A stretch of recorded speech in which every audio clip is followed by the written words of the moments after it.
الله على ريحة الدفا في البيت اما نعمل شوية عجين او اي شوية مخبوزات. عاملاكم النهاردة يا حبايبي القرص الطرية الفلاحي الاصلية بتاعت اهالينا زمان وجدودنا من غير اي اضافات تانية. هو لبن رايب وحتة قشطة وشوية سمنة او زبدة، لا اكتر ولا اقل. هتاكلوا بقى النهاردة احلى قرص طرية. شايفين الجمال؟ عاملها لكم كده بنظام الشوكة. شايفين جمال القرص وحلاوتها والطريان بتاعها؟ شايفين عامله ازاي؟ الارضيه في منتهى الجمال، تسويه جميله وحاجه حلوه. عملت نظام السندوتش ده، تفتحيه كده تحشيه جبنه. شايفين جماله؟ او تحشيه مربى ايا كان. شكلي كده طول ما انتي قاعده من العجينه برضو الطريه. رحت عامله السندوتشات دي شويه سندوتشات حلوين، تحشيهم جبنه تحشيهم مربى اي حاجه. يعني قرص جميله هتجربوها، طعمها حلو ما بتاخدش وقت ولا مجهود. اقطعي وسوي على طول بعد التقطيع بساعه. يلا بينا نشوف هنعملها ازاي. معايا يا حبايبي دقيق. كنت جبت 2 كيلو لبن يا حبايبي وجيت حطيتهم على النار قطعوا، فرحت شايلاهم وسبتهم ما بردوا خالص. ورحت ضربهم بالهاند بلندر كده او تضربوه في الخلاط، عشان اما بيقطع بيتكون كله في حته واحده فبيبقى كتله واحده. لا انا عايزاه كريمي كده زي ما حضراتكم شايفين بالطريقه دي. معايا سمسم، هحط السمسم هنا، ومعايا ملح. دي كوبايه ميه دافيه هحط فيها السكر. معايا 3 معالق سكر، معلقه ونص خميره. انا كده هسيب الخميره تتنشط معايا، هغطي عليها كده واقلب المواد الجافه، لا بيكنج باودر ولا اي حاجه. هو السمسم والملح اللي انا حطيتهم هنا بس في الدقيق. انا كده قلبت السمسم بالملح في الدقيق كله. هنزل بقى بالسمنه بتاعتي كده. عايزه تخليها زبده صافي ماشي، عايزاها سمنه، عايزاها زيت على سمنه. الكيلو دقيق ونص كيلو يا حبايبي، او كوبايه وربع كده للكيلو دقيق، حسب الكميه اللي تعمليها. الكيلو دقيق لو هتعرف بالكوبايه له كوبايه وربع سمنه او سمنه على زيت المتاح تحت ايدك. بس انا عندي هنا ما شاء الله كميه قشطه حلوه اللي هي بتاعت وش اللبن. معايا هنا حته قشطه حلوه من وش اللبن، فانا هحطها بس الاول الدقيق بالسمنه. هشتغل بايدي بقى، لازم ادوه الدقيق كله في السمنه كده، وابس بقى بايديا الاتنين. عايزاه زي حبيبات الرمل او كده الطريقه دي يا حبيبي. بصي بقى، متحطيش الخميره الا لما الدقيق يسحب حراره السمنه.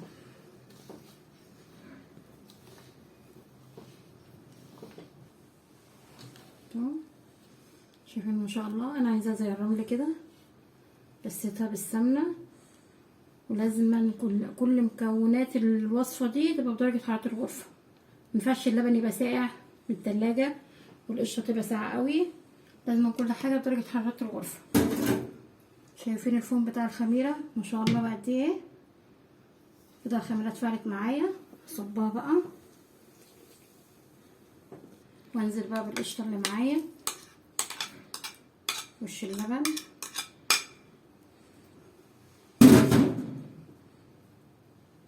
والف ده كله بعضه بالخميره بقى.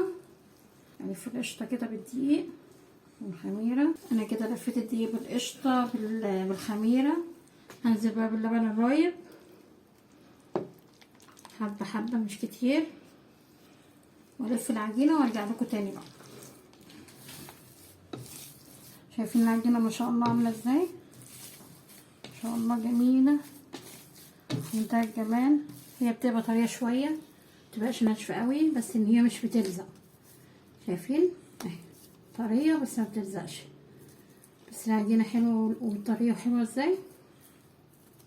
احنا خدنا حوالي 2 كيلو لبن، انا خدت حوالي 2 كيلو لبن اللي هما كانوا رايبين. انا بحب اشتغل بالبركة يا جماعة، ما بحبش اعمل المعايير دي، بس ايه في حاجات مضطرة لها يعني.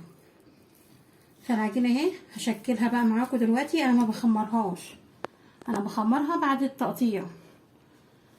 يعني انا دلوقتي هشتغل فيها، مش هسيبها تخمر، عشان هي اصلا ما شاء الله اللبن الرايب اصلا بيزود في الخمر مع الخميره، فانا مش هسيبها تخمر. انا هقطعها واشكلها دلوقتي القرص اللي انا عايزاها، واسيبها بقى في الصواني بتاعتها تخمر بقى بعد التشكيل.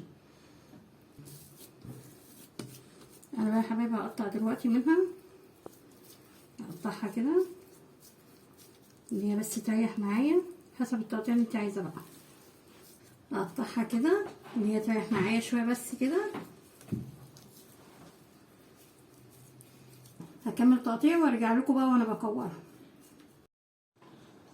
انا قطعتها في الاول بالشكل ده، واكورها بقى كده معاكم هنا. اعمل كده، الم العجينه كلها في قلب بعضها كده، ادخلها في قلب بعضيها كده زي الوردايه، واكورها بقى كده.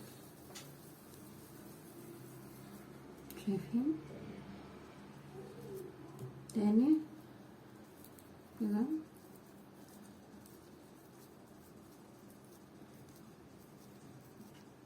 واكورها برضو كده.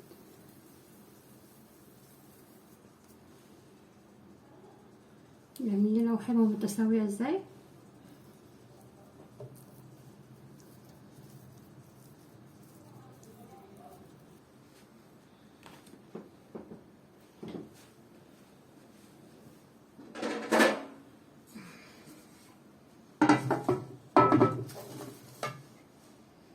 انا قطعتها بالشكل ده، واجيبها بقى اعملها كده، بس مترققهاش قوي، تبقى حاجة بسيطة، تبقى بالمنظر ده. اكون مجهزة الصواني جنبي مني.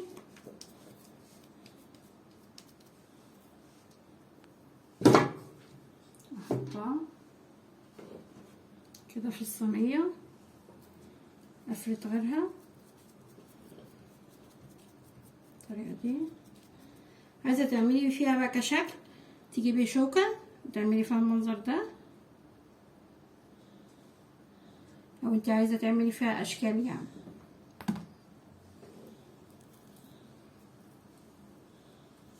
تبقى معانا بالطريقة دي.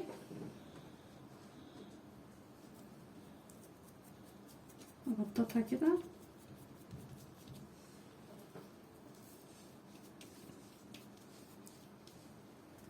دي الفلاحي بقى، الطريقة بتاعتنا بتاعت الفلاحين بتاع زمان، تبقى جميلة كده مع حتة جبنة قديمة، حتة جبنة فيتا، كوباية شاي بلبن،